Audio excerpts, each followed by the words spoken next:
حضرت علی علیہ السلام فرماتے ہیں دنیا میں دو قسم کے کارگزار ہیں۔ ایک وہ جو دنیا میں دنیا ہی کی خاطر سرگرم عمل ہیں، ان کی دنیا نے انہیں آخرت سے غافل کر رکھا ہے۔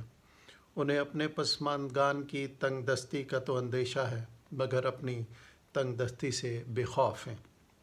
چنانچہ وہ اپنی عمر دوسروں کے فائدے کے لیے برباد کر رہے ہیں۔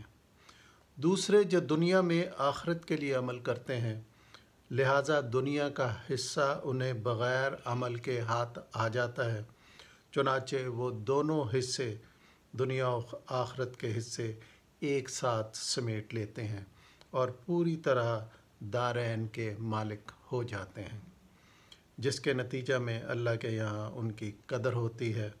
وہ اللہ سے کوئی ایسی مراد نہیں مانگتے جسے وہ بر نہ لائے۔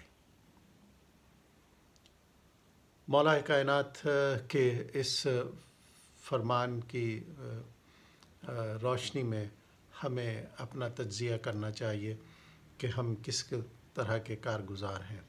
کیا ہم دنیا سمیٹنے میں ہیں یا ہم آخرت کو حاصل کرنا چاہتے ہیں؟ اگر ہماری تمام کارگزاری آخرت کے لیے ہے، وہاں بہتر اجر پانے کے لیے ہے، وہاں کامیابی کے لیے ہے، تو پھر یقیناً دنیا میں بھی کامیاب ہو جائیں گے۔ ہمیں دنیا میں بھی ہمیں مل جائے گا، ہماری زندگی کے لیے جو ضروری ہے وہ تمام ہمیں میسر آ جائے گا۔